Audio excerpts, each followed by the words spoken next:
All right, y'all. It's the time of the day that you've been waiting for. It is the one show on air that will take you from the boardroom to the bedroom, from politics to the pulpit, and everything in between with your favorite friends. You are about to join the crew for Fresh Fire as we do what we do all together. Tune in. What's up, everybody? Welcome to the crew, formerly the Pastor Study, just like X. That's who we are now, I guess, right? Wow. Formerly Twitter, you know. We got a new name. We do have a new name, right? So we got to let people know we got a new name. Okay, we got a new name. We appreciate y'all checking us out. Same cast of characters, same crazy people, but we can tell it more like it is because we're the crew now versus the Pastor Study. Yeah. Right? Yeah. So you can check us out if you're listening to us on WHOV 88.1. Thank you so much for doing that. But you can also check us out on Facebook. You can check us out on YouTube. And we have a podcast for this. And the podcast is available on Apple and Spotify. So you can check us out that way. And we give a shout out to our producer extraordinaire, Jason Covington, for doing all this stuff. We appreciate Jason, who's never in front of the camera, but make sure that we look good and he does. Gets Ton's better half, which is why he's on the left side tonight. So that's how we do. Don't make me come for you. Don't make me come for you. I'm trying to be good. Shots fired. I mean, that's how we start. Yeah, that's just how we do. But don't make me come for you. So Commonwealth attorney in his day job, but here he's Tony Tom. Yeah. What's up, man? How you doing? I'm chilling. I'm trying to be nice. You know, people always try to do something to start you up, and then you gotta shank them. Then when you shank them, then they cry foul.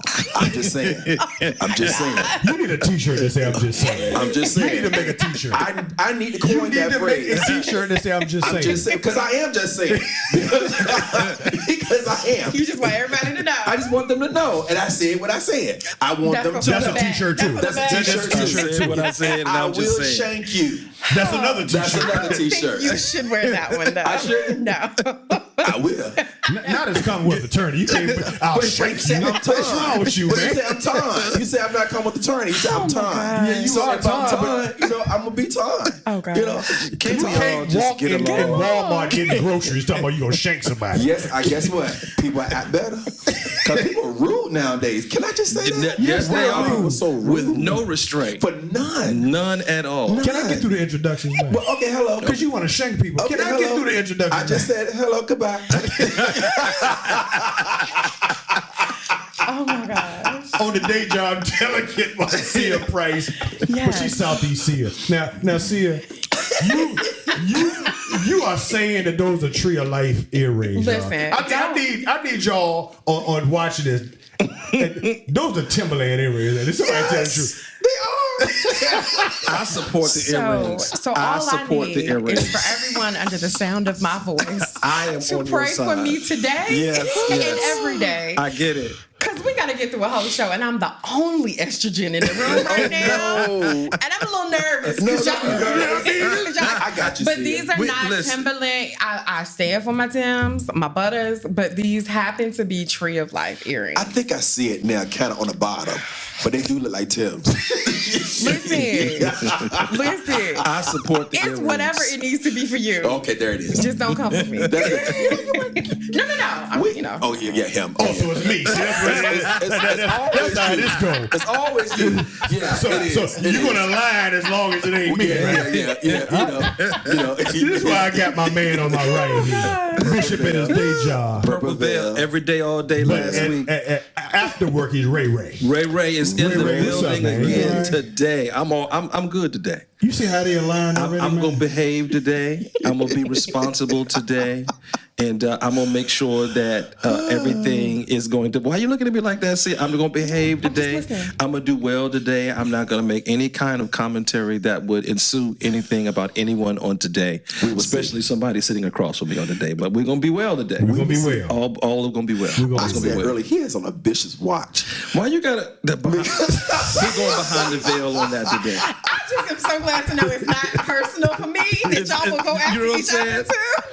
I mean, that's why this is the crew. I'm staying behind the veil on that one right there. Lord, you gotta come I'm just saying. correct, so you get dragged on this. You know what I'm saying? We do have one of the. Let me just say that's coaching money and not tithing offering. I know that's right.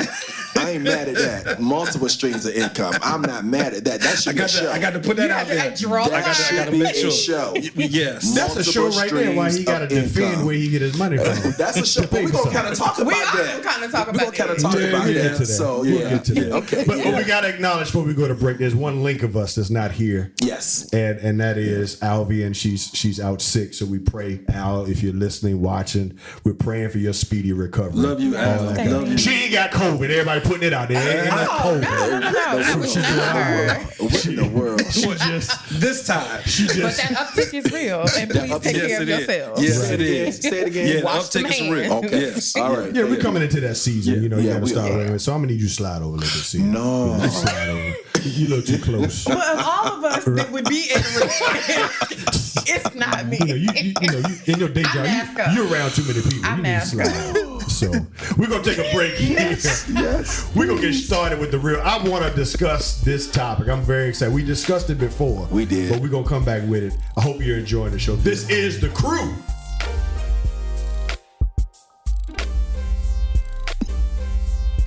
Welcome back to The Crew, WHOV 88.1. We are here also. iHeartRadio is still out there. And we're on Facebook, YouTube, podcast, Apple, Spotify, all that good stuff.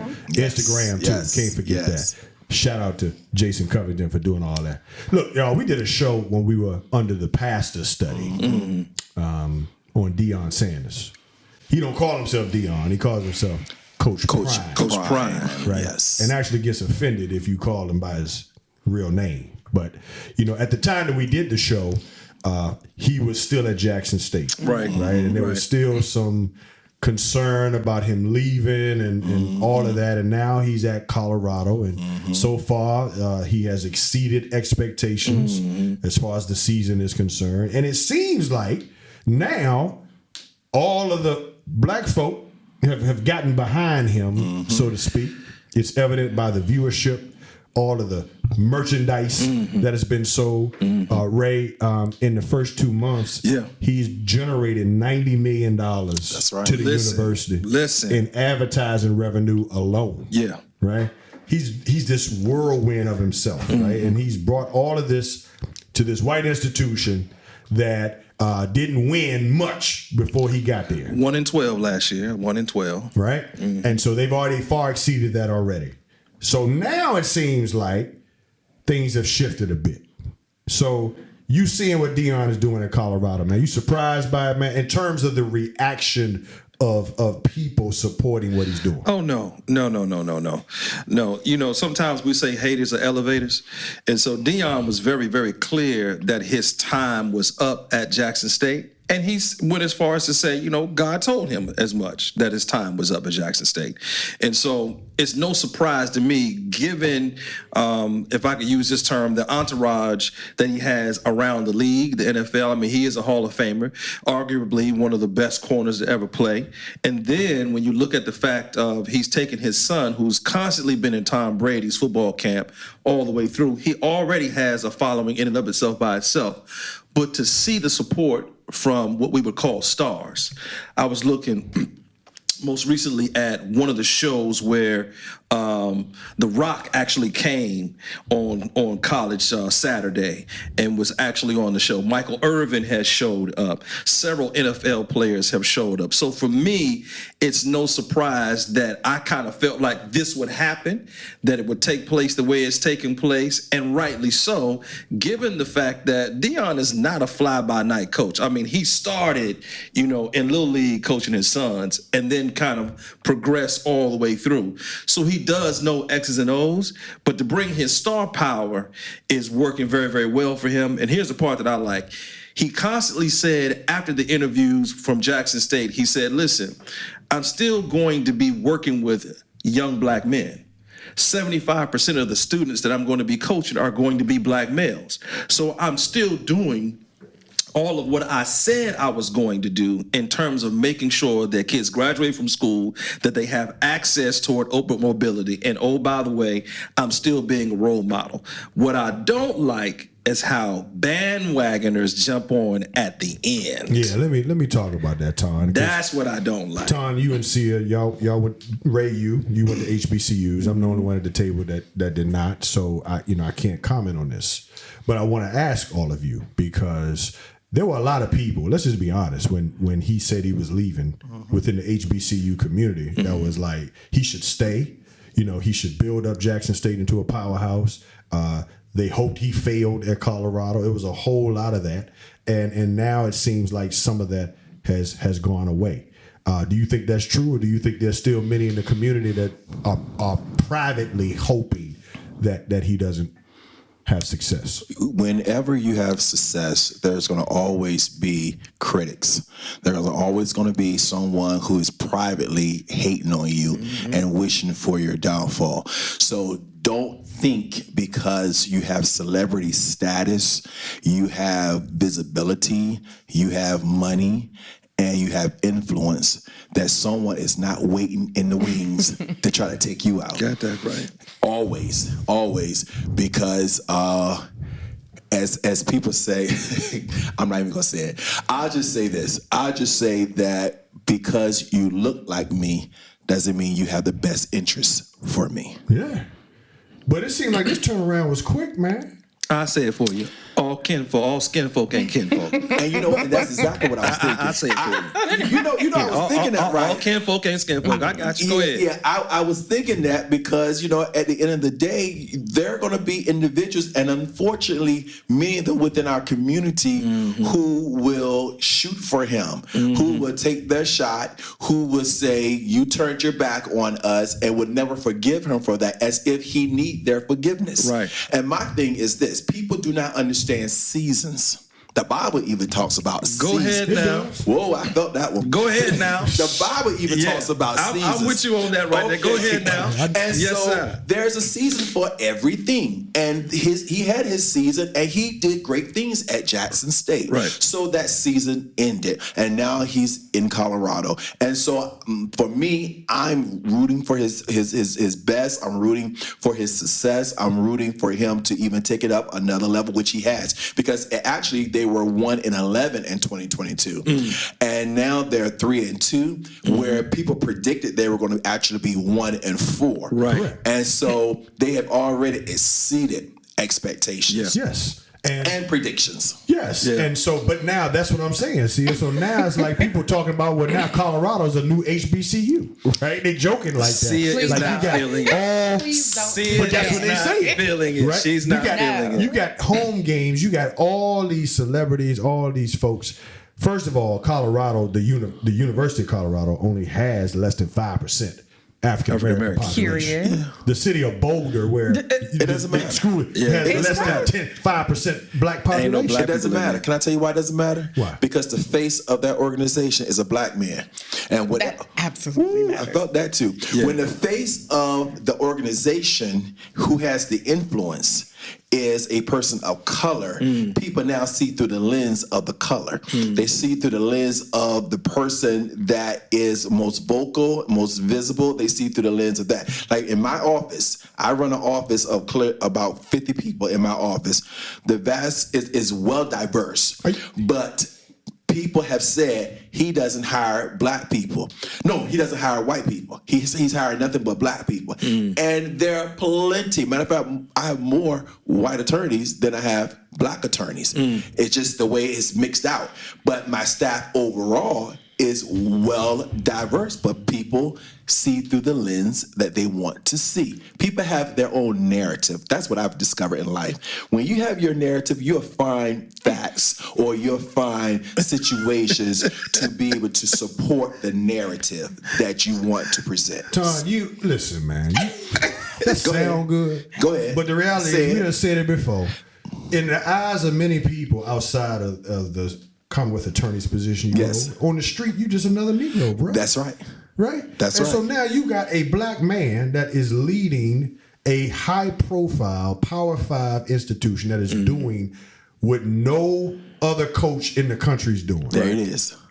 And you're not telling me that some people are still looking at him saying, absolutely, that's a black man. The level of venom that he received. Go ahead, Sia. Go ahead. No, I just want to contextualize. Like, I am not a hater of his. It's not even personal for me. Where I have a problem, because he was never going to be the savior for HBCUs. Let's be very clear. Right. I'm a graduate of 3. Like, HBCUs have our strong points. But when I look at it, the entire reason why HBCUs were even created was because it goes down to the root of racism. Right. It goes down to the root of exclusion. So congratulations for him to be able to go to this white school and do all of these wonderful things and good for them, right? But what my problem is that when you look at black coaches and when you look at the aspirations of success are always at PWIs. And if we cannot within our own community, especially as affirmative action is under attack, HBCUs are going to be even more important soon than a lot of people have realized. Like some of us, we got it, right? But you have these institutions that their very purpose at their very core is to improve our trajectory. But if everybody in these positions only sees success at the top as being at a PWI, then HBCUs are only going to be stop-throughs. Now, don't forget, it was because of a HBCU that he even had a shot. There you go. Because the white schools weren't even giving him a shot at the beginning. Right. And I don't have a problem with seasons, right? But when you come in and you say, I'm going to do X, Y, and Z, and you don't get mad at people for being mad that you left before you did the things that you said. And yes, it is important for black men to give back to black students wherever they are. But I reject the notion that just because he's working with black students, that it's the same as if he was with an HBCU, because that money at an HBCU could have set generations straight, right? And there are HBCUs that have been either closing or at risk of closing because of lack of infrastructure, lack of investment and all of that. So again, he can go do whatever he wants to do. But I just want to look at, if as black people, we cannot see going to HBCUs as successful, then we're always going to be the pass through, and we're never going to get that same investment for when the celebrity status can be used to elevate a platform. I agree with that. But let's just be honest. Do we really think that these business entities are going to give the same amount of money to HBCUs? They never have done that, right? And that's part of the problem.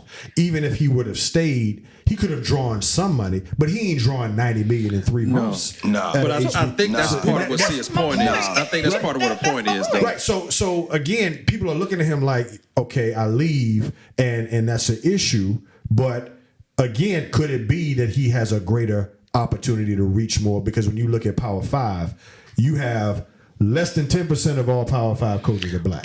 Right.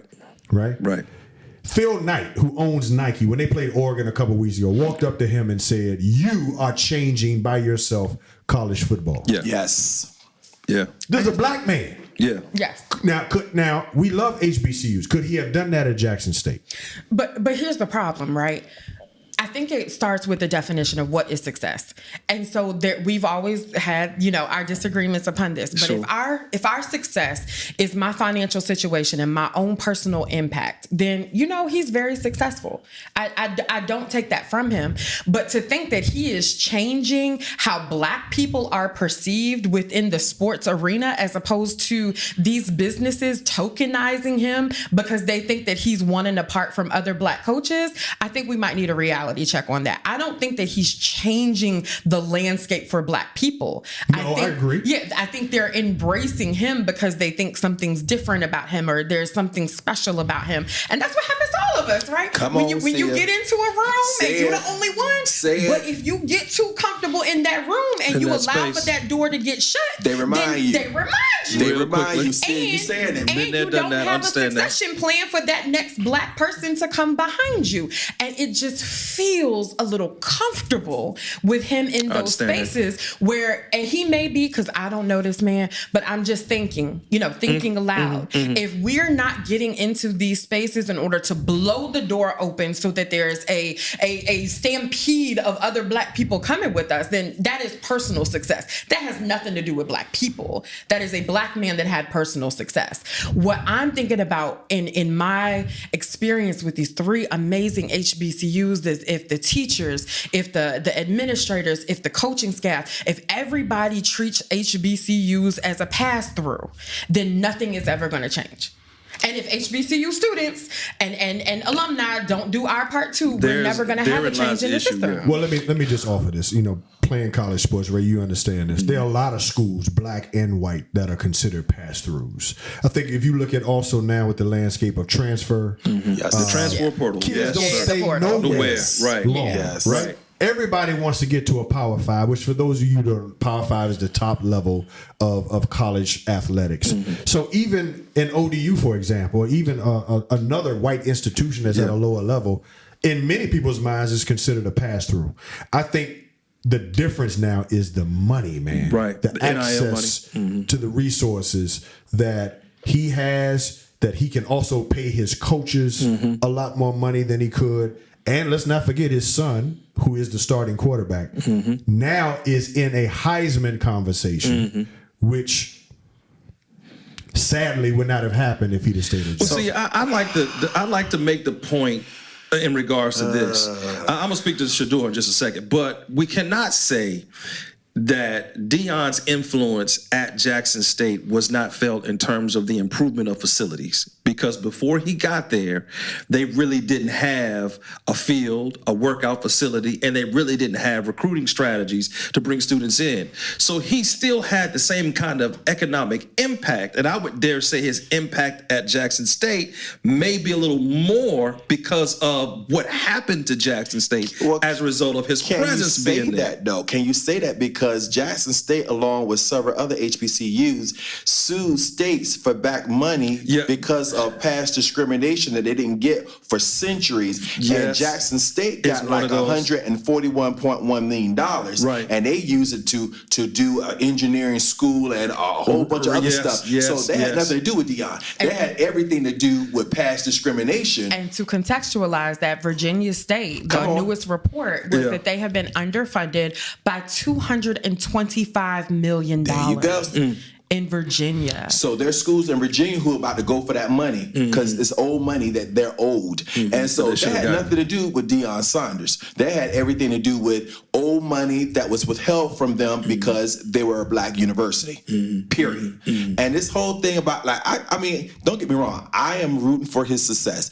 I like the fact that when anyone that's a person of color is doing well, it shines a great light on all of us, because you got to, we've had shows about this. Unfortunately, we are judged as a group many times. And so when one of us are successful, unfortunately or fortunately, all of us can be looked upon a little differently. But I like the point you made earlier, Sia, about don't forget you're Black. Because when you said that, I wanted to say, okay, O.J. Simpson. Oh, there's a whole list we could go through. Okay, Michael Jackson. There's a whole list we could go through. I know you said it don't matter if you're Black or white, but brother, it did matter for you. And so, I'm just trying to say, on my t-shirt, I'm just saying. I said what I'm saying. We don't have a whole new line coming out. I'm just saying, it did matter that he was Black or white. It did matter. But let's make this personal, because it might be that people in the room think we're Deion in our instance going into spaces, that we can talk about that. Let's talk about it, man. We can do that. Because we can talk about that. People might argue that we have been access to spaces that ordinary Black, other Blacks ain't been afforded. So true. So then, what has it been like for you then? Well, excuse me, what's that word? What was that again? What has it been like for you?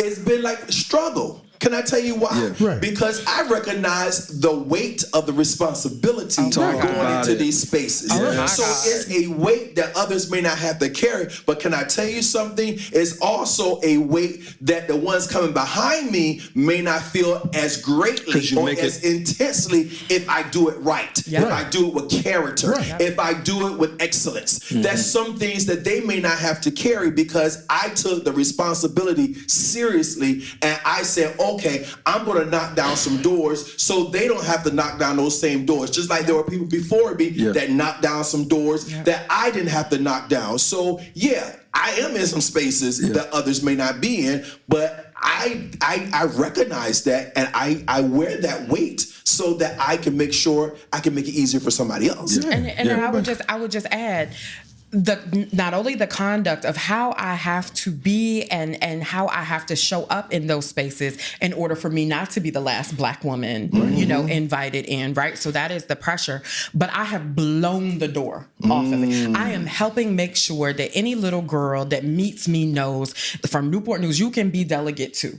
And I have programs. We have youth programs and youth development programs so that there's a succession plan. Like whoever, looks and sees, oh, I didn't know that existed. I could be a bishop. I could be, I could be all of these things because they see us. So I recognize my privilege might have gotten me in the room, but how I choose to show up, how I choose to be consistent on a daily basis, how I am over prepared, how I can't even sneeze funny. We were just talking about can't even sneeze funny. There's another delegate that had a whole indictment against him, and we can sit in the same room, but if I sneeze funny, people looking at me crazy, right? I get all of that, and I still show up, and I show up with excellence, and I show up with purpose, and that is my choice. My choice could have been, you know what, this $18,640, it ain't worth it, and I'm gonna go up to New York, and I'm gonna make me some money or whatever. So I understand that everybody has different callings. What I am worried about is that if we only look for the white opportunities, for the white money, where does the further development of Black things like HBCUs, where does that come from? I get it.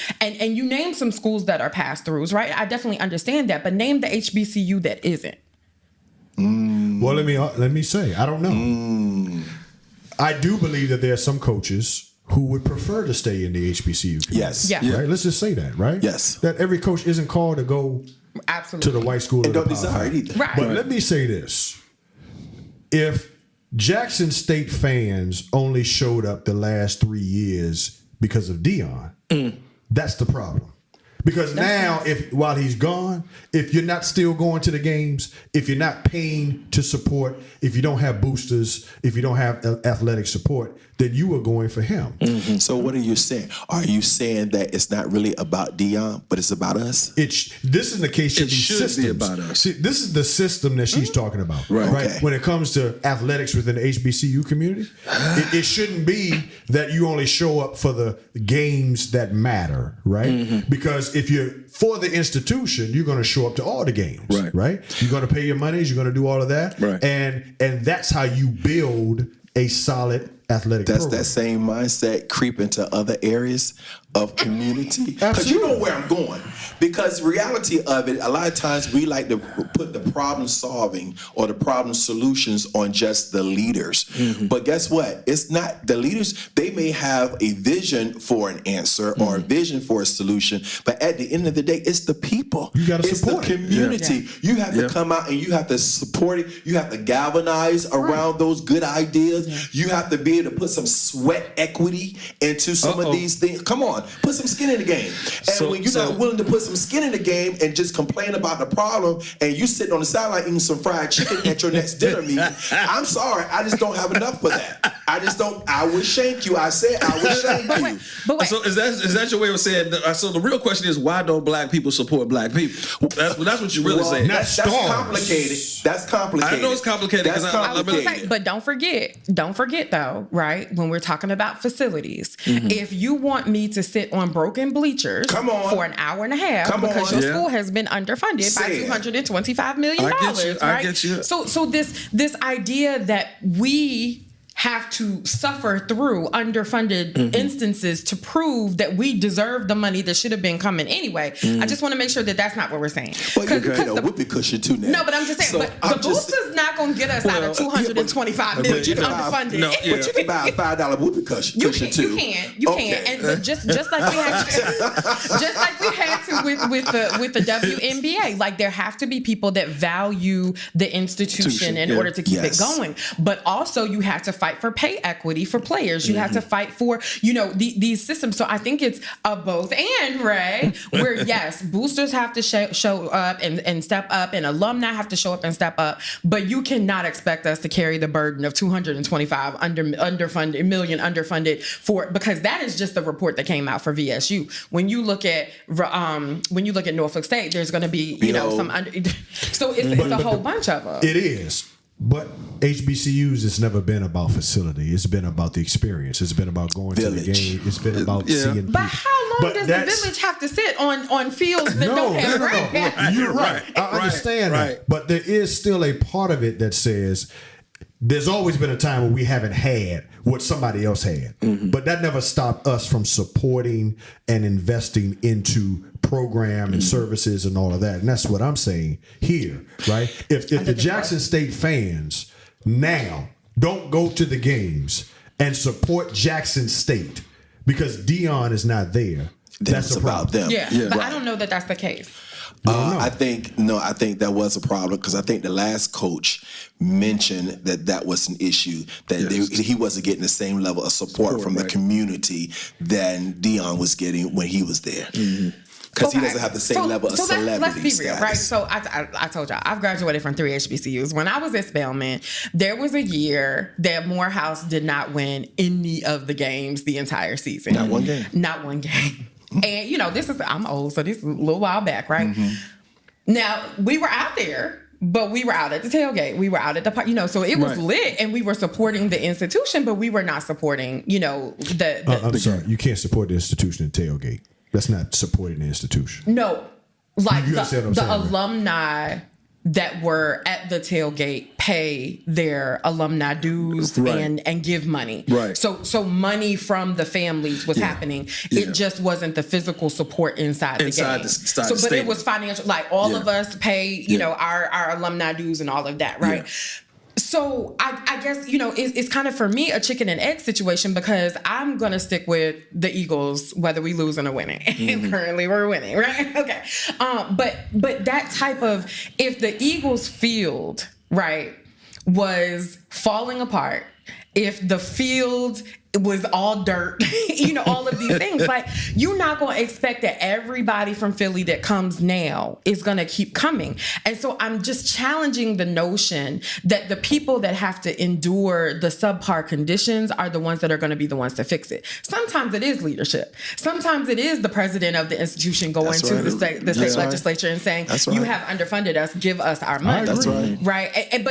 So that's why I just wanted to re-up that it was the both and, because I can understand that if it's uncomfortable or if it's not, as glamorous, especially for some of the younger generations, like they don't move in the same village type of ways that we have, discussed about our generation and before. So if they show up, you don't have what they need, they probably not coming back. They out. And I think we need to understand Dion is in his own. He's an anomaly. Yeah. Yes. Right. He's an anomaly. He right. is. He's not the average. He is not. person. He brings a completely different skill entity by himself. Ray, I can recall when I was working at ODU, I was the director of orientation. So I'm responsible for all of the incoming freshmen, incoming transfers, their parents, everybody. And to my knowledge, I was the first Black director. So imagine now when the parents come in, mostly white, right? I'm the first voice that they hear, not the president. Who was in the room. I introduced the president, right? So when we're talking about this notion of being first and being in the room, so like y'all, I had to make sure everything was right. Yes. Every experience was right. The meal had to be right. The seating, the lighting. Don't let because nothing why? go wrong. Because you can't let a Black man in this environment be in a situation where it's not right. And mess up your money. And then they start saying, so, Now you talking now. And this is what happens with Gimme. So when you start speaking right, the compliment, you speak so well. Yes, you're so eloquent. You're so articulate. You're so articulate. And you dress so impeccably. Am I a former student athlete? I don't know the dictionary. Like, I don't know how to speak. They had low expectations before they arrived that had nothing to do with you. Exactly. I'm gonna tell you what a former elected official told me once when I first got elected. He said, when you are African American and you are coming in the door, you are presumed to be incompetent. Yes. Until you show otherwise. And if you are a person that is of the majority race, you are presumed to be very competent unless you grossly screw up. Right. You gotta do a lot.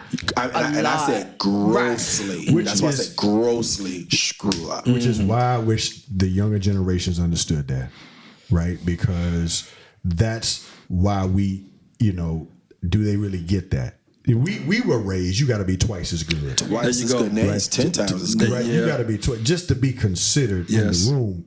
And I fear that our young folks don't actually get that point. But what if they get it and they just reject it? Because what our generation and before, what we understood was that fact, but not many of us have fought back that was our reality. It was just, we're going to show up and do excellent, right? We're going to show up and do well. We're going to continue to be articulate. We never really fought back against the respectability that we had to bring to the position. I think the younger folks do get it. I just think that they reject it and want to be themselves and will just not go to the places where they're not welcomed because of this other stuff that we're talking about. But I absolutely feel like I differ. Yeah, I don't think they have the same work ethic. There we go. That our generation would have in this sense. In this sense, in that we understood what was handed to us was the idea of twice as hard for half as far. So we came in with an understanding, if we are going to progress, we're going to have to be 10 times excellent. We have to be very, very good. And we had the mindset that said, okay, like you said earlier, we'll have to blow the door open for somebody else. I think the difference is the constraints haven't necessarily been put on young people to develop that kind of work ethic through discipline. And I don't mean, hollering, yelling, and screaming. I'm talking about the kind of grind that it takes and that it took for each of us to be who it is that we were and who it is that we are. So if you think about the late nights of study that you did extra time to make sure that when you passed the bar, you didn't just pass the bar, you blew it out of the water. Okay, that kind of thing is what I'm talking about. And I think the kids paying your dues. Or paying your dues ahead of time, waiting for your time and doors to open. Like even right now, I know that's a sticking point to some degree. Even right now, most people don't realize I'm one of the first to be in a hybrid. I'm working on another PhD right now. I'm the first to be a part of a hybrid program between Bangor University and Regent. But I am the only African American. And I was invited to come and invited to study to do this. But now what it took for me to get there, to be admitted into that, was a whole lot of writing I had to do to ensure that every I was dotted, every T was crossed, with extra, persons who came in and got behind my work to make sure that stuff was tight.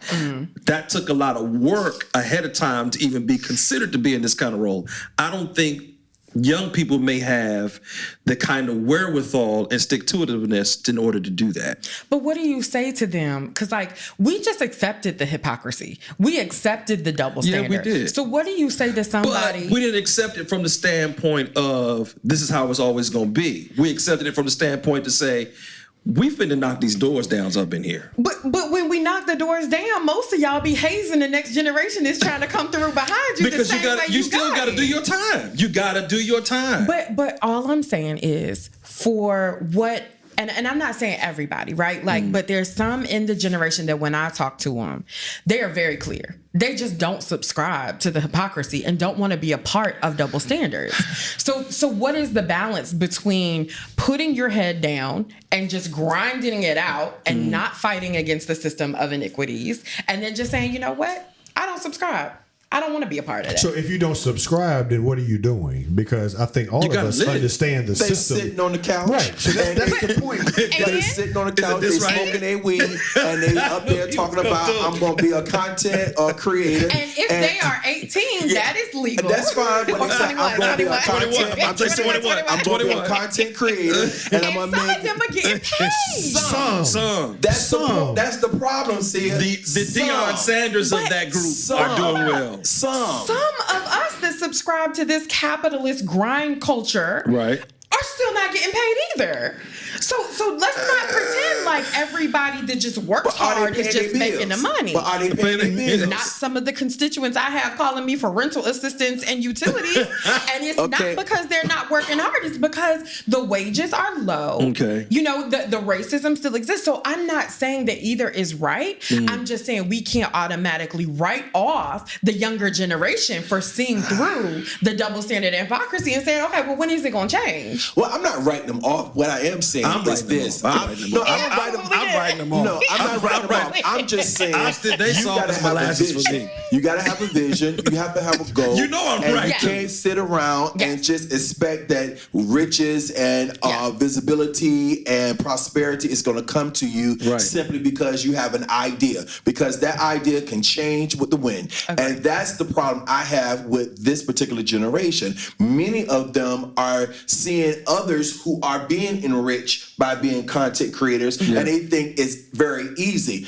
Some did have a lucky break, as they may call it, Right. but many of them worked very hard to get to where they are. Absolutely. And they don't see the hours or the weeks or the nights that they put in that they didn't sleep to make sure that their product or their branding is more visible to the advertisers. Because at the end of the day, that's what drives the money, the advertisers. Right. And so you have these kids that are watching that and they're thinking, oh, I can do that. That looks easy. Like people, it's funny how when you are doing something well, someone else will look at what you do and assume what you're doing is easy simply because you have a grace on your life to do No, that's what real. you do. Oh, that's and real. that's why it looks easier real. to the outsider. Right. But to you, it's hard work. To you, you put in the sweat equity. For you did what was necessary to walk in some spirit of excellence. Right. So don't look at my life because you think that my life is all easy. No. Right. Don't hate on the story Which is or the why I glory don't ride if you with don't these know the youngins. story. See, I don't decide with them. But here's my thing. Okay, we have, I think, a very deep understanding of calling. Okay. I do not get the sense that the younger generation has a sense of I calling agree. in that sense, I right? agree. Right. But what I would like to say for our generation, who are the teachers and the mentors that come in, be more open to discussing what the grind looks like versus just a 9 to 5 or versus what it may have been in our lives, and be a little bit more open that it might look different. So we need to teach the values. Okay. We need to teach the dedication. We need to teach the sense of calling. But there is a shift in industries where I agree with that. I agree with that. thankfully, I agree with they that. will not have to go through some of the things Right, I like agree you with get that. this hybrid job. Like, let me tell y'all, the pandemic has opened up. The virtual reality at the crib. I But get it. seriously, when it's like when I was working digitally and I could get so much done from home that I couldn't because I'm tied to my desk, away from family, away from whatever, all of these things, right? So I just want to make sure that we're not so married to how it was for us that we're stamping out or extinguishing some of their creativity just so they have the strong foundation. Well, let's use it. I don't think that's it. What you're describing is work environment, workplace culture, right? I think it's when somebody looks at, we're talking about Deion, right? And they think, I can be Deion today. When Deion, for years, coached high school football. Right. Right? Because no college would give him a chance. Right. Right? Until the HBCU. Until the HBCU. And then he goes to Jackson State. And then Right. for 3 years, he only loses 3 games. Right. So he had to have a like 90 50% win rate Right. for him to even get considered. That's the grind part. That's the success part. Yeah. That I think a lot of people are missing, because you just look and say, I want to be that. But you don't want to go through the years of solitude, right? Behind the scenes. Moses' backside of the mountain. Come on, you don't want to be People the don't know backside that. of the mountain. But we don't preach that We don't side of preach the that. story. Yeah, though. we We don't don't preach preach was on the that. backside for 40 years. We don't years. preach The the resume. full But I story. don't know if they even want to wait that long. When you tell them you gotta put in your dues and your time, I don't know if they want to hear that. Which is why when Deion showed up at Colorado, what was it? 45% of the students on the team, he told them ahead of time. Yeah. Y'all were 1-11 last year. There is not going to be a space for you here. He fires the coaching staff and then comes in and fires the students because he says we don't tell the kids the truth. Right. You don't have what it takes to perform at this level. Right. So consider the transfer portal, because I'm bringing in now. A whole lot of people were upset with Deion when he did that. He didn't think he needed to do it, but when he started out 3-0, looked like the brother proved us right. Why? Because he understands the grind of what it takes to be that kind of champion. I don't think the generation behind us has that wherewithal of understanding that in order to produce what's necessary for it to be done. But if we never talk about it, right? Because don't forget, some people our age are only putting the pretty stuff forward on social I media get as that. well, right? That's the problem. So if we're I not get that. talking I about get the that. behind the I scenes, will agree with but when that. I talk to them, I tell them, let me tell you how I got here and all the detours it took, and how you can't get hard on yourself just because one door closed and all of that. And I feel like, a lot of y'all would be honest about that, but there's several people that I know that have platforms that will never be honest about the failures. They only talk about the successes. So how are we going to think that the people that are watching that for the example are not going to take away that it's easy? But I don't understand that, though. I don't understand why you would not be open and transparent about the failures, because it's the failures that kind of shape who you are now. If you're doing it right. If you learn from the... you're doing it right. I love... I think it's Maxwell that has a book. John Maxwell that has a book, Failing Forward. Failing Forward. Yeah. Because if you allow those failures to teach you what you missed in order to be able to get to the next level or succeed at the next level, then I think, yes, then you may want to be ashamed of it, or you may want to hide it. But all of us have learned, I think, from our failures. I know I've learned a lot from my failures. There are decisions that I would have done so much differently had I had the insight based upon the failure. But I'm not upset about the failure. But you're also not posting for likes. You're posting for education. You're posting for awareness. Content. If for some of our friends are only posting for likes and only posting for glitz and glamour, and they're using all the filters and the metaphoric filters. And that's who, I mean, let's be real. A lot of them have more followers than us combined.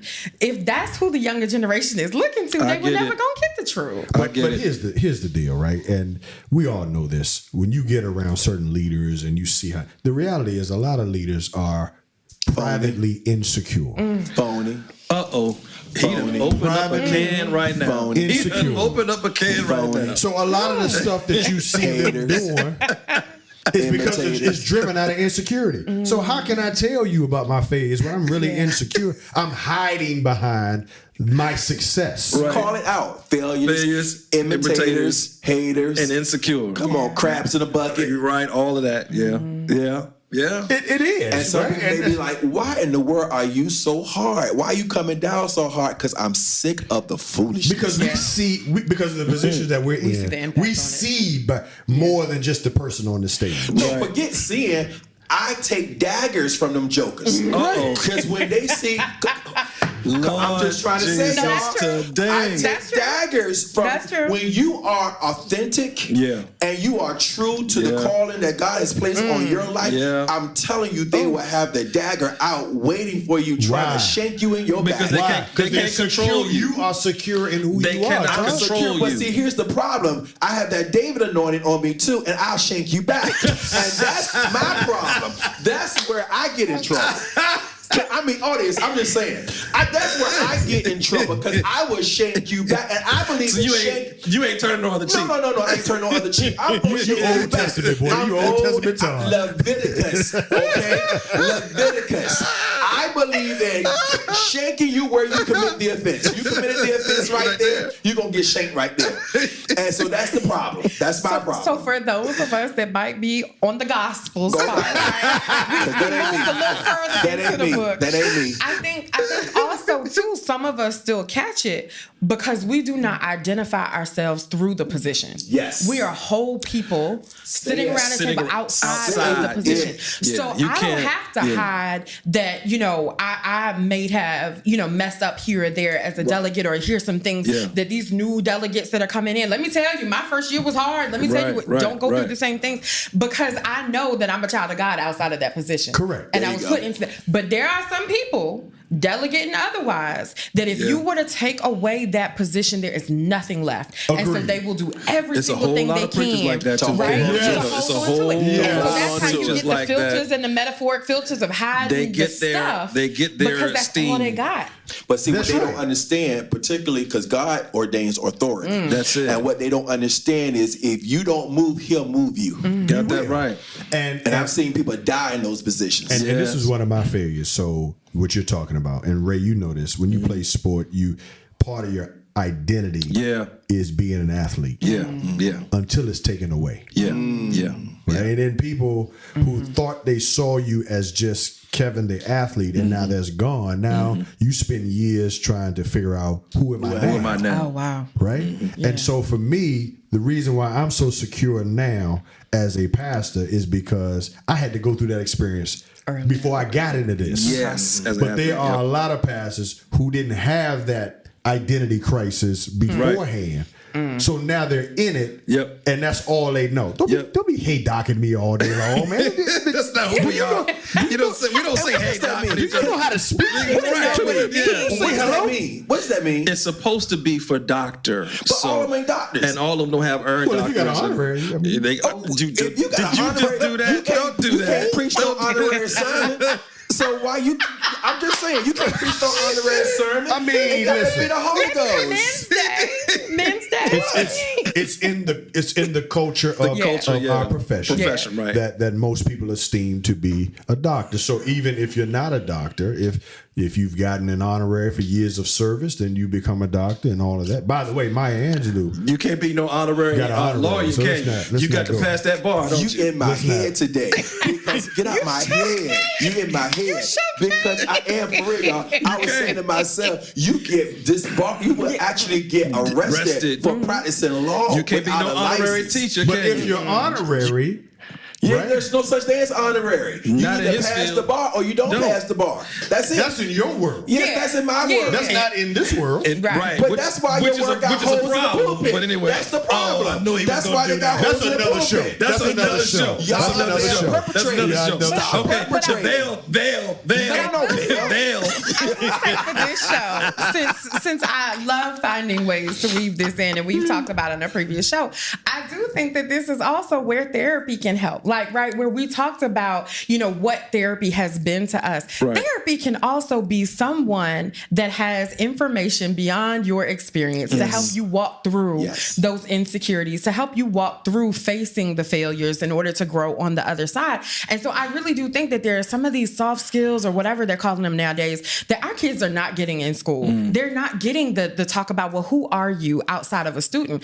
The way the educational system is set up is you either make the A's or you don't, right? And so there really is, and I think, some of our our educational leaders are tapping into this, but not everybody's going to college, and not everybody should go to college. And so we're building out these other places, but we don't really carve out space for our kids to find out who they are. Can I tell what's you? their calling? That's the parents' job. But you already told us that the parents aren't doing their job because you see them in your courtroom. I did say that, y'all. You did. I did say They are that. not doing their job. I did say that. Collectively. I did How say are that. we mad that an entire generation who's not being parented has the impact that it's having now? Well, I've said this many times before. That's fair. I've said this many times before. Our generation, what we have to own is a lot of our parents failed our kids. Yes. I mean, there's no other way around saying that. Absolutely. we have failed our kids. Yes. Because we have allowed and tolerated certain behaviors yes. that have no business our kids. Well, we didn't want them to have the same struggle in terms of, I don't know if it was the struggle or it's the experience, because experience and struggle can be two different things. Yeah. So we don't want the kids to necessarily have to struggle and or suffer, but we do want them to have the experience of hard work and discipline and the wherewithal to be able to endure some things. And I think therein lies some of the difficulties. But what's wrong with struggle? You struggle? And what's wrong with hard work? Yeah, my son turned 15 in March, and guess what? That joker had a job. He had a job when he turned 15, and he had a job doing this summer while he was still 15. I think that What's wrong with the fact that Because he lived with me. I get it. Okay. Because here's what happens, right? You know, they graduate and then they don't know how to life. Right. But I not life. also want us to challenge the life that some of our generations have been put through.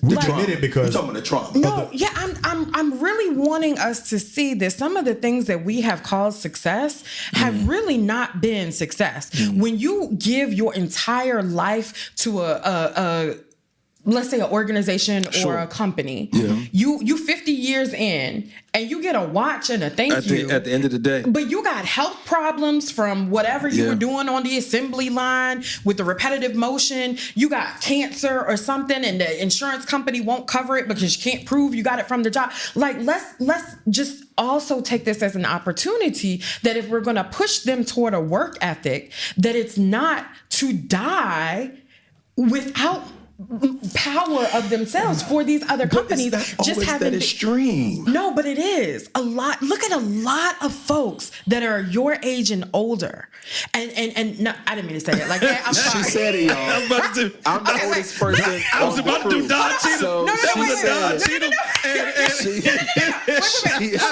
No, give me a chance. She said it. What I meant. What I meant. I ain't gonna shake her because she That said was it a her Don English. Cheadle So and I'ma Kevin give- I'ma Hart give her moment that. right there. I'm gonna give her that. I'm gonna Let give her me- that. But I'm gonna let her let me try explain again. it. Go ahead. Okay, what I Pretty was it up. trying to I'm right there with him. So what you What saying I to was him? trying You to want to say hold my was- hand? You want to pretty it up? Go ahead. There we What go. I was trying to say was, as we look at generations who are retiring, look nervous. people.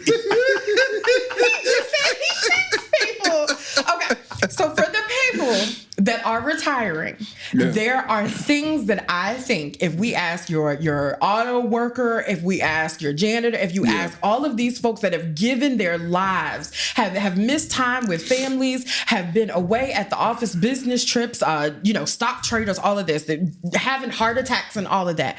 Did they have any regret? They would have some, Yes, right? yes. And all I'm saying is, as we're putting this work ethic onto the next generation, I think there is also an opportunity for us to shift away from some of the trauma and not automatically assume that some of that trauma is part of work ethic. So just because you're not like the younger generation doesn't stay at jobs long, right? They sure don't. But 1 year. but they listen, out. Yeah. but then if you ask about some of the things that they were experiencing, they shouldn't have stayed. No. They shouldn't have stayed. No. Those jokers, hop. I tell you what, there was one particular person, I won't name this person. This person hopped from like 3 different jobs. I gave him an opportunity, groomed him, gave him promotion, was making money. He left because he wanted to make 6 figures. When he left, went out and worked at like 4 different firms. I mean, hopped, because he was looking for something. Clearly, there was something broken in him.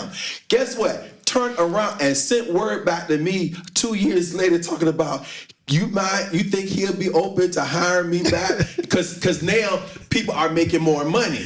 And so the money that he could have, the money that he left and If made, he had just stayed. now they're at that stage making that money at the season that he was in. And he was like, can I come back? I'm like, you done bumped your head and you got to be on crack cocaine. Because somebody's But smoking there's crack. always one. I'm just saying. But think about what I'm saying and take it away from your office, because I don't believe that you have the toxicity that some of these companies have. But when you literally have someone that expects for you to not even take care of your own bodily needs, i.e. Amazon drivers that couldn't go to the bathroom, right? There are some things of previous generations that we can let go. Oh, absolutely. And I just want to make sure we're having that conversation before we just assume that someone from the younger generation is lazy or not committed, that we investigate. Some of these companies have trash policies that should have never happened to our grandparents or parents. But we can let them go too. But can we also flip that coin, as you say, for radio? Yes. Can we also flip that coin and say, yes, there are companies who do take advantage of individuals who are maybe working hard and they're not giving them a good work environment. But there are also individuals who do not understand who they are. Yeah. They don't understand their identity. They don't understand their work. They're looking for something. They're searching for something. They're broken, many of them, and they will hop and hop and hop. They have no loyalty to anyone because for them, their loyalty is to themselves. They want to get enriched. And if you're not offering what they think they should be getting, then they're looking for the next thing because they think it's greener on the other side, only to discover that it's not greener on the other side. And then they leave that place in another year and they just keep hopping. And my thing, at some point, you got to look yourself in the mirror. You do. And you got to say to yourself, is it me? Right. And But if it's not happening at school or church and it ain't happening in the home. But part of it is, and we got to land the plane here, part of it is it's always the fork in the road for many people because many people choose, it's the fork between pursuing money and status versus purpose. And I think for some people, the hopping around is because I want status. I gotta get up the ladder quick. So Not realizing that if you pursue purpose, The money can come. it can come to you. Yes. If you pursue purpose and you getting up every day feeling good and you doing what you So feel we're gonna tell that to you are the called to football do. There it coaches. is. There it We're is. gonna tell that to the football coaches that are at the fork in the road. What you mean? That there's purpose at HBCUs. There is purpose at HBCU. I just wanted to say it. and then a Dion is an anomaly. There might be a higher purpose somewhere else. Correct. Right? And so you put all that together, and that's where we are. So good show today. We out, y'all. We got to run. Listen, check us out again on Facebook, Instagram, YouTube, and podcast, Apple, and Spotify. And again, we're on WHOV. We appreciate y'all checking us out. Until next time, be blessed and be blessing to someone else. Be a blessing to someone else. This is The Crew. Peace.